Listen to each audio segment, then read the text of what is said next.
nga pinalangga. Very active man nga aton nga Municipal Tourism Operations Officer 2, Ma'am Irene Magalion. Ma'am, good morning. Good morning. Kumusta subong ma'am ang imong opisina? Medyo masaka-saka. So bala naman nimo ma'am ang aton nga ginapangagda subong sa imo kay ginakasubo man naton kay ti bala naton nga ginapaabot niya iya nga kaadlawan pero sulusobra lang isa ka bulan. Kay iya nga kadawon is March 23. Hindi ko bisang aton yung audio nito doon nag-echo sa. So ginakasubo ginato ng pagtaliwan sa aton nga pinalangga man nga historian si Sir Demi Sonza. So ma'am, maas lang ko sa imo, kumusta ang imong ay balaan nato si Sir Demi, kadamo din siya sa mga ginpanghimo kung ginbulig man sa Santa Barbara. So balaan nato nga very close man ni siya sa imo. So sang adlaw nga to nga nabalitaan mo kay balaan nato nga everyday naga-post man siya sang iya nga mga nag-post siya sa everyday nga nag-hope man siya everyday nga makabugtaw siya until sa iya nga birthday. So sang nabalitaan mo nga that day sang aga ngayon sa nagtaliwan siya, anong nabatyagan mo ma'am? Ati masubo kid very sad gid ako kay has been looking forward sa ana nga 90th birthday and he has been preparing for that since last year. So, kung nabalitaan ko, nag-message ako sa family na to verify whether what I heard is true or not, no? So, tingin confirm nanda nga amo ka dia. And actually, nagaprobat siya, dagid man siya. Kung kaysa mag-istorya kami, permiran siya nga hambal. Hindi pa muyuan, mugid ako, makalambot ako sa 90th birthday ko. Pamangkuton mo kung ano na ba siya gana. Kung nawa ay man, apay ti man mo nga, I'm getting old. Amo ka lang. So, it's so sad to lose somebody who is so knowledgeable about the history, not only of Santa Barbara, no, but for the entire province of Iloilo. And he's a recognized na historian, the province or even the region has mabudlay man nga mabudlayan man kita later on ngaway kita pamangkutan bala what really transpired, kung ano ginang natabo sa particular historical event, kung ano significance na natabo sa mga kabanmohanan. So amuran kay every now and then when people will call me to ask for particular facts, no, about Santa Barbara, I always make it a point to check with him whether what I know is right or wrong. Ang ask ko lang bala ma'am, kay man sa nagligad yung mga tinuig, before kay Sir Ambetong Campo, bala naton si Sir Demigid, ang aton nga man, o siya gidya ang sa may history talk bala. So sang ano nga tuig naguntat ang iyang pag bisita diri sa aton. Di ba siya ang sa history talk man sa nagliligat ng mga tinuig? Actually, why siya nag-stop? Okay. Medyo restricted lang ang anang appearances, syempre because of the pandemic, no? He has presented a lot of papers in national conventions, conferences, and even international.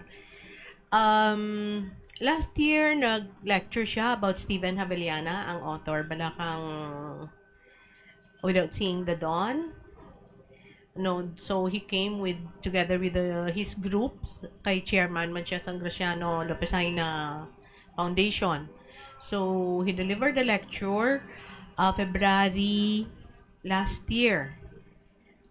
Because February 5 was the birthday of Stephen Haveliana. So about that date, no, last year. And a week after that, nagkambal siya nga gusto kang members kang Graciano Lopez-Haina Foundation maagto sa site of the Without Seeing the Dawn sa Barangay Manhayang. So, we coordinated with the barangay kapitan nga kung pwede, abi naman makita ang site gid kundiin nag-spend time si Stephen Haveliana while writing the novel.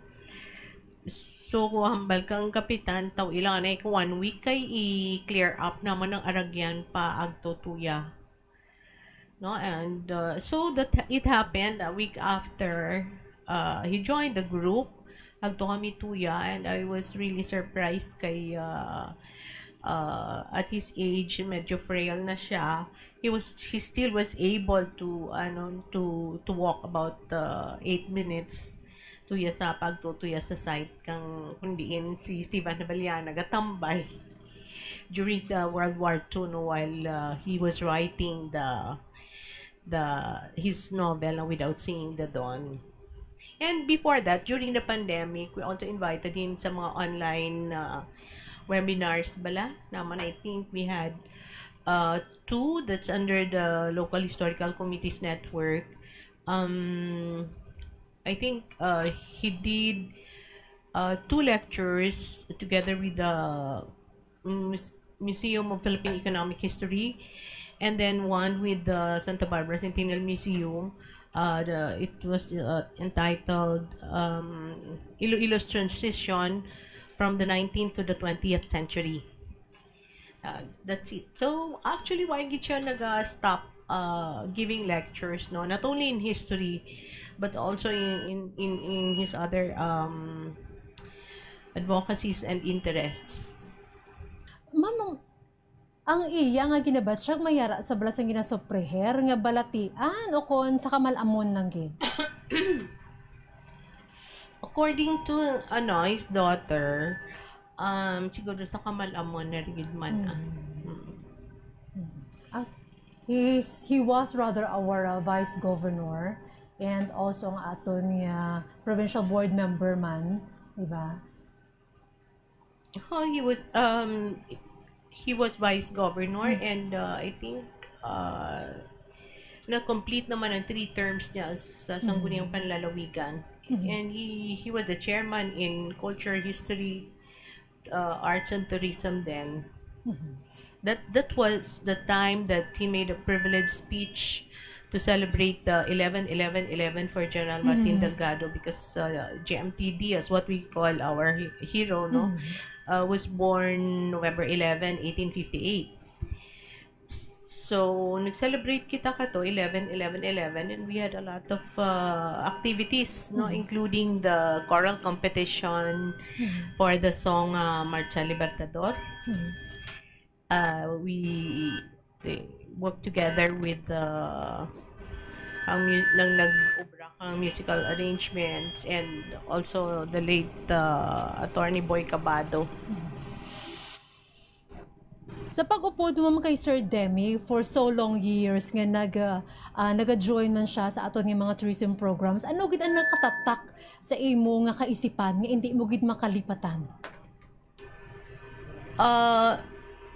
He's being a historian, so nobody can tell about the stories, no, or the history of the towns in Iloilo except him. Kung na-follow nyo ang Facebook page niya, he had a series of posts before about the history of some towns, or how this town got its name, mga amo balakaran.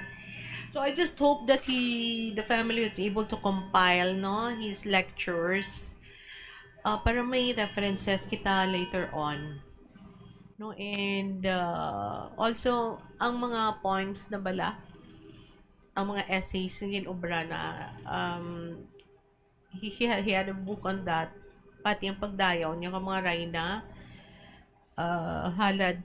halad kaghandumanan. He has a book, and he also wrote a book about the 2 bemedaled soldiers during World War II, si Captain Jose Calugas of Leon, and also Ramon Sobiano of New Lucena. Kaya nabasahan ko, Mama, he was, by the way, awarded as Pinoy Icon in 2011. Yes, diba? He was awarded Pinoy Icon. Tungkol man sa mga literature niya, sa iyang mga poems, mga ginapang obra, di ba? Oo. And he has published a lot of books nga pwede mo mahimo nga reference, especially about Adriano Hernandez, ang hero kading bala. hero during War and Peace. He also wrote Sugar is Sweet about the sugar industry in Iloilo particularly, no. And isa pa kang famous book niya is Mightier Than the Sword. And mga recent books niya, Heroes, History, and Heritage. And then there's also one, Bisaya is Beautiful. Amo rin ang mga recent na nga gin-published nga mga libro. We were invited during the launching. And sometimes, I also asked him to read some books sa museum kay kung may mangita bala. At lang ko, ma'am, naka-mention bala siya kung anong nag-motivate sa iya? Before bala kasi nakamangkot ka, kung nag-motivate sa iya sa pagsulat? I think siguro it's his really his skill, his talent to be a writer. So kung writer ka, anything under the sun nasulat mo gidran. So basically siya na-cover na tanan na aspect, including the he once was the chairman of the SKI, no? So mga microlending. Sa aton yung mga tagpalamat iba, si matingala ka mo ngayon sa bisita ko si Ma'am Ayen Subong, ang aton nga Municipal Tourism Operations Officer. Kay man, syempre, ginadumdum naton ang kaayuhan nga ginhatag sa aton pinalangga nga the late former Vice Governor as well as ang aton nga Provincial Board Member Demetrio Demisonza. Kay balaan man santanan nga siya ang nagtaliwan sa edad nga 89, which is nga nag-hope siya tani nga makalabot man siya sa edad nga 90, pero kay ti ang wala naton ginapaabot nga sang nagligad nga Enero 22. Okay. So ginakuha siya sa aton nga mahal nga bangka ako. Pero hambal ka rin nila, ma'am, ang hindi lang kita kuno magkasubo kung may ara sa magtaliwan kay man let us be happy kay man ara na upod niya ng ang mahal nga Ginoo. Yes. And ang iya man niya asawa. And by the way, mangkot nang kumam sa iya balang family with regards to his family. Pinakabilo ka bataan niya? Isa lang, si Diadem. Isa lang. Oo. So ari man siya. Oo, ari siya. Akad may isaman kabilog apo na. So sa diin kasi sila ka-star, ma'am? Sa Pavia. Pavia. So, pwede mo kayo matagaan sa impormasyon. Makamiyara kita sa necrological service on Thursday. Diri man sa aton sa may munisipyo. Can you please give us more information with regards to that one? May ara kang ideya, ma'am? Mga yun, what goes with the necrological service is actually, eulogies, no? It's a tribute to somebody who has joined his creator, and I guess we're inviting some friends, his colleagues, and of course his family also. Kung may request ganing ang family na, they called me up last night. Request sa dad kung pwede kung may luwa. What is luwa? Luwa is an intangible cultural heritage, no? It's a tradition. Ang pagkamaan ko lang, that usually takes place kung may bilasyon. Magbilasyon, pagtapos na nalubong. But the family want to para i-relieve bala ang mga traditional practices. So, amuran kabay pa nga mga kapanawagan, mobuligan nyo, mga panawagan, kung sino kamaan pa maghampang kabordon, and then daw hampanan kang during after the burial mga content na kandat mabilasyon kita to. I think it's a sort of a game. Daw bayi kag laki rin dyan, and then kung ginapasa-pasa na dang sing-sing kay daw amo ka ran tapos kung sino siguro matuunan ka ran, he or she either sings a song or maluwa siya. Ang luwa is about dumaponsya. I'm not really sure kay ako gusto ko man mabatian kay may naghahambal man nga ang sa luwa nga do gabanggian ay sa do sabtanay balambay kag laki. Ma'am, actually sang mga bata-bata pa ko, elementary, high school year, sa tiun giman nga by the way may nagtaliwan after giman nalubong, amuran mo daw pira ka adlawran ang amon nga pulawanay man. sa mga bilasyon. Oo. So after nagalibot, may nagalibot ka mo, tapos may yara nga may dyan lang nga tao sa tanga. To tanab lang ga host, tanang ga pinpoint point kung sino ang madakpan, do something mo na madakpan. Do kung sino ang madakpan, tana ang makanta. Do talent man, do talent show. Do tana man ang makanta o kung magtula. Kung sa atin, the truth are there. Tana ang makanta o kung tana man ang magtula. So, do may dyan nga word, do may mga root word bala nga ginapangamba, kag ang root word nga ran, amuran sugpunan mo. Do something amo karan. Pero just may marabilya, ang man ko na si Manong Istong, okay, pati pagkakit, syempre man-amr mo. Basi pwede ito maimbatap sa noon sa gabi during vigil. Amon do tricycle driver naman na subtala. Pero kang una, do sanda ka nagaman kang mga bilasyon. Dapat sa nagpatigayon. Bigin refer, mangigani ka na. I hope maka-reply sanda, no? We're inviting them to come over tomorrow. Siguro mga tigab-ira ng ang pabilasyon. Amo rin tawag na 9 days gali. Amo na dumduman ko ron 9 days after kang nalubang balama. So within the 9 days nga ran. May 9 days prayer na. So sa sunod sang siyam ka adlaw mo tawag na nga bilasyon. So bilasyon. Though ano tawag ka Bordon. Sakto tong Bordon. Bordon. So sa aton bilasyon. Amo na nang ginapangayo kang mga kabugtuan ni Sir Demi nga kung mahimo daad kuno may luwa sa ruman during the wake bala ma-overnight siya. Nadamdaman ko ron kani yung mga hari nang ginatawag mo na bala. May mga hampang ko gid ka. Hampang ko gid ka. Bala na kanan bordon sang kwerdas ipalibot ang sing-sing nan. Ipalibot ang sing-sing na mo kanan. Bordon de las Cuerdas. Bordon de las Cuerdas.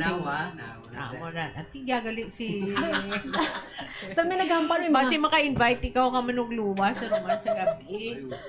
Sing-sing pa pa na. Dyan kayo. Sing-sing pa pa na. Palibuta. Libuta, hari ka, Grayna. Oy! Patok, di ba?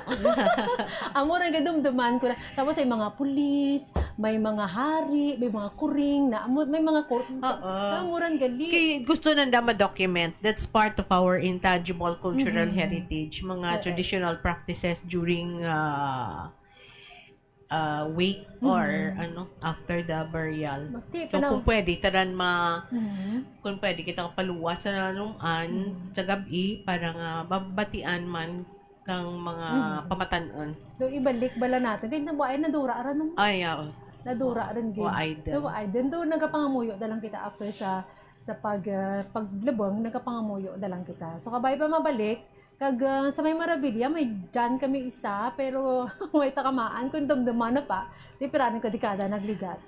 Kaya mo na hambal na hindi sanda ka dumdum kang lyrics. Tapos ang kanta. Tapos ay abaw sing-sing. Dumduman ko pa na po abaw sing-sing. Na marang tono na. Do kan lang bla daw tikay aton tilad gina in memoriam bala sa aton pinalangga nga historian man para nabalik natin man bala ang mga tradisyon.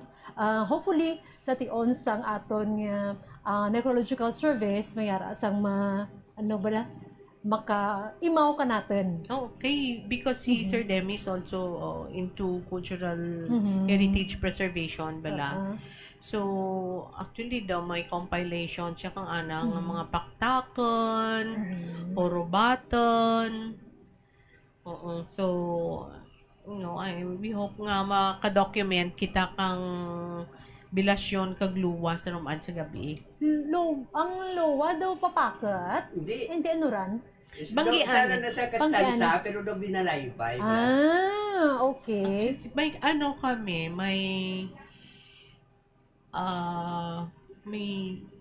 I think may lyrics ako kang luwa. And then sa libro that was given to me by Secretary Lotilia bala, may tuyaman nga luwa nga it came from his mother. Pangitaan ko lang to and then siguro itao to kananda sa rumaan para nga basi mamanaan pananda ang tono. So yung mga rhymed words siguro, di ba? Anong tawag ka rin kung mga naga-rhyme sanda? Tula, hindi man?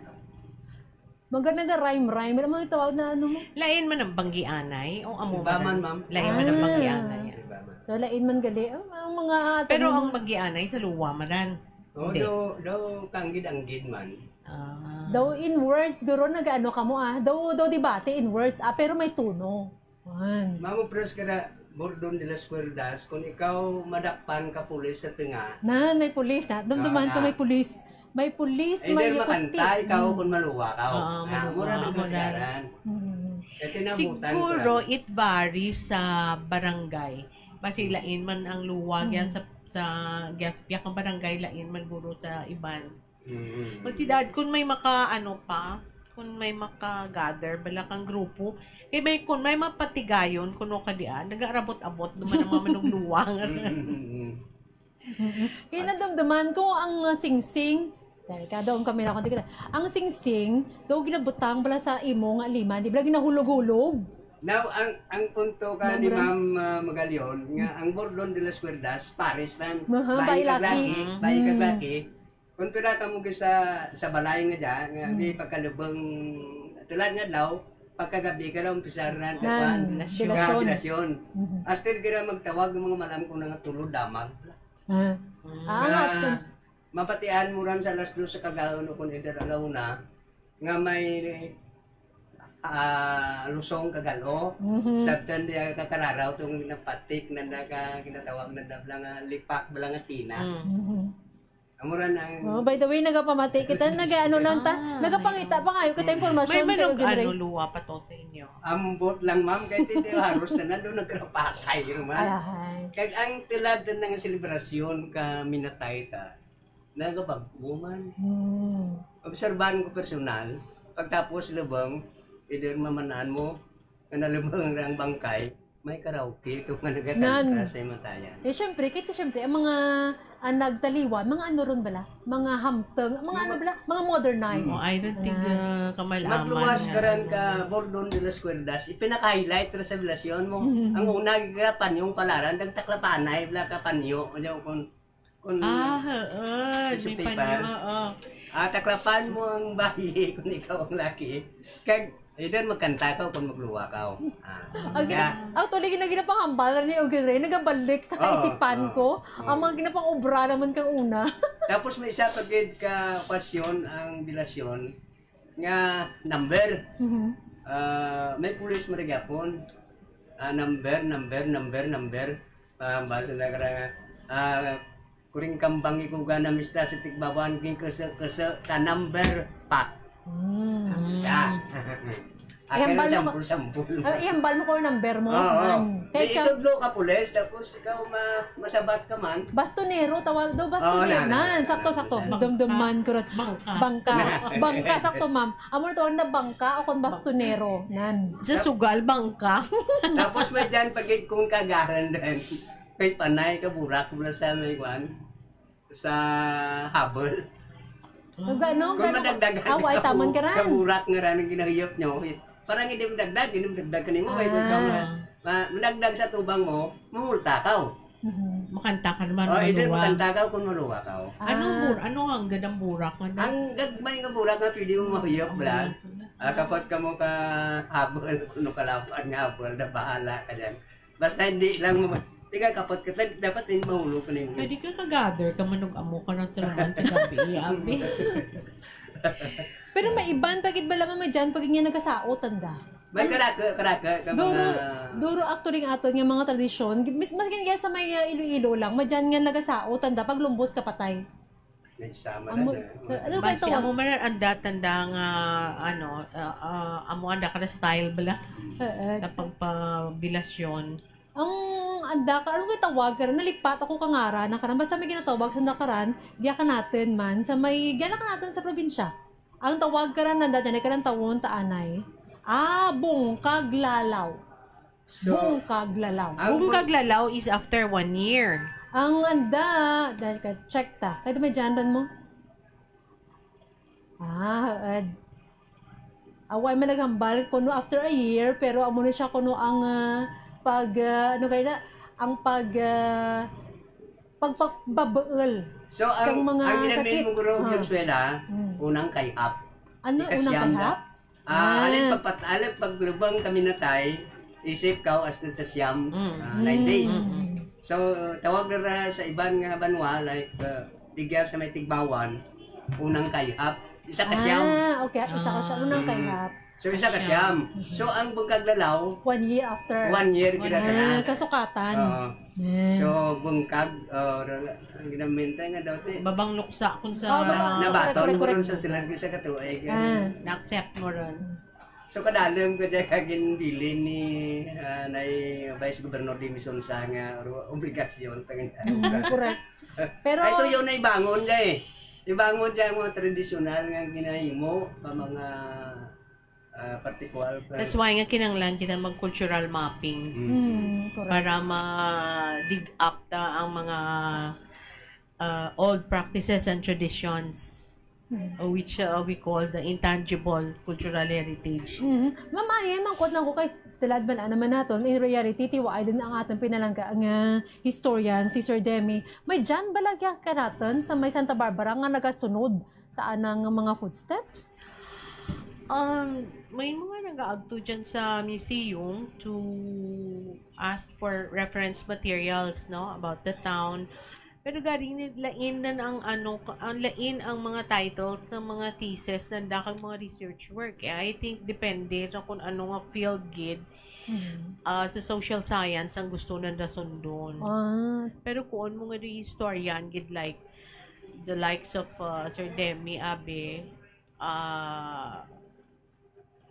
may nag-study lang ka history. Amo lang naman ko. May nag-specialize lang sa history. Kaya man ang aton yung mga orihing tubo, daw ay nandabalaging tutukan ng amora nga subject, diba? Daw ay tika uyon, diba? Ambot, ugyan swila. Go ahead. Ambot kung napamangkot o kung namanaan mo dyan mamagalyon, ang ginambal ni Vice Governor Dimison sa diya sa Santa Barbara, nga gusto na dad, nga magbutang kawul dyan sa kilid ni General Martin Delgado para sa mga katipunero nga nagbuhis mga anda nga kabuhi sa pag-apin katen pungsod Pilipinas kang Chimpo ka inaway kalibutanon uno. So daw ginatasan na katugin pangabay na si Munmon Sudusta ambot ko nung status subong kagin pangabay na nga nga iagis sang unang bayan for approval. Nakabati ka kato, ma'am? Mundo, why na na-propose ka na ka? Base papiyaw lang guro mo no, na kay SB mo. Do, ay ginako do, kay kun, if ever nga na-propose na could probably have done something. Kaya daw nakamuno kanakan, antes nga, amo dyan natabo kay Vice Governor Dimison sa, itong nagligad nga Cry of Santa Barbara pagid, daw last term to na mayor din sa official. Nalipatan ito nga tawaan invitasyon na mo itong ginagtuna naman to sa may aganan. So last time, amor ito pag-interview ko na, amor na itong katapusan, kaga nandura tadabi. Nga daw ginhambal na kanakan ito nga kung pwede. Sana ito na kung pwede ladaad, nga butangan man ti wul o kung lapida ang mga katipunero sa Santa Barbara nga nagbuhis makakabuhi da nga tinawo ni Martin Delgado. So amuran ang anang kinaya na pamangkutan to ka mga katipunero. So diyan ka na sa library na naguro ginatago gapabot la to daan nga kung sino nga taga Santa Barbara kung na materialize sabi ang handom na nga to. Pero siyempre usisahan ko si mga katipunero nga sinakman ni Martin. Mama, mga libro ni Sir Demi available pa? May dyan kami heroes, History and Heritage, Halad Gagandumanan, Bisaya is Beautiful, ay kay ang Hernandez book na ubos dun eh. May few copies pa kami tuya sa museum. Asan ko ma'am, for example, may dyan nga gustong magbakal karan, kasi sa diin sanda karan makaagto para magbakal? Ang wala lang na-mention ko, may dyan kami nga copy sa sa office. Pero the rest, I'm not sure kung may dyan patana sa Balay Nanda. Pero ang kay Jose Calugas, I think sa Capitol, kay daw Capitol, kato ang nag-sponsor kang libro nga to eh. Okay. So, thank you very much kid Ma'am Ayen. Abal mo daw, gatan lang natin. Pero naglawig-lawig kita. Thank you very much, mga Ogyon Ray. Ginagdugang ka informasyon with regards sa bilasyon, luwa, ano pag ito? Ang ginamuno na ka natin. So, thank you, Gid. So, kabay pa nga makakita. Kita kang abalan dabla. Manugluwa. Parang matao natin ang anang ginapangayo. Our family niya. Ang ginapangayo isang family na. And, syempre, we want to extend our condolences and sympathy sa family ni Sir Demi Sonsa. Okay. So, thank you very much, Ma'am Ayen. Thank you so much for having me here. Miyad niya aga sa tanan. Please remind lang kung sino manugluwa ka ron ba? To get in touch with us sa office lang sa Centennial Museum. Thank you. And dadanik ka mamantis ka magpanaw. Mangkot ng kung anong aton nga mga paraabuton nga mga activities sa aton nga tourism office? Actually, capacity development siguro kami, capacity building. Okay, we are required with a lot of paperworks. Siyempre, unang cultural mapping and then tourism development plan, I think itutukan na naman ng daw. In every project that you will ask for funding, pangayuan kagid kang imo tourism statistics and imo TDP. So, we really have to do it now. Hindi rin pwedeng palagpasan pa. And besides, we really need it. Kay, with all the events and activities that we're having sa Santa Barbara, isa lang pamangkot ko, where are we going to? Correct. Okay, so with that, salamat, Gid. Yan nga aga. Thank you very much, Gid. Ma'am Ayen ng aton nga Municipal Tourism Operations Officer 2 sang Santa Barbara. Thank you, Ma'am. Kag sa liwat, sa uulitin. Thank you, Gid, Ma'am. Pag kita na lang sa rumaan, So, sa atong mga pinalangga kamugali ang nagapamati sa radio opisina o po sa akon Ogyon Zoila Cordero. And in behalf of LGU Santa Barbara, naka-extend man kami sa amon deepest condolences sa pamilya ni Sir Demetrio Demi Simora Sonza, Pocalia Simora Sonza. Kaya dugang ko lang so sa rumaan, pagdaraan ka natin sa may munisipyo sa Santa Barbara ang bangkay na at 1 p.m. and at 3 p.m. mayara kita sang necrological service. Kag ang public viewing after sang necro until 9 a.m. Biyernes nga adlaw. So posta anay sa mga pila ka mga requested song. So, kabay pa sa ato mga pinalangga dira nga mga Santa Barbara homes, maski hindi pa mga Santa Barbara homes, maski sa iban pa nga parte sa probinsya sa Iloilo, base mayara dira nga mag-volunteer para nga mangin bangka sa luwa o sa bilasyon. So, makipag-angot lang diri sa aton sa may LG Santa Barbara o kung pwede gid ka mo makaminsay sa aton sa may Santa Barbara Ogyon account kag sa aton nga Santa Barbara Ogyon Facebook page. Thank you gid sa inyo. Kag by the way, maing udto Ogyon Zoila Cordero kag sa Kasimanwa ko sa Santa Barbara kag sa Barangay Miraga Gigbungan Zone 2 maing udto man sa kay JB Sumailo Tuleds Sola, Jerry Gallego sa RHU Ambulance. Greetings from Mark J, aka Dos Guapos. Mark J, may langga dira sa inyo. Kag sa mga miyembro sa aton yung mga teams, good morning gid sa inyo. Kag maayo lang gid nga pagpamati. So station Andres sa 16.7 ISFM. Opo sige hapon sa akon Ogyon Zoila Cordero para sa Radio Opisina. Amay nga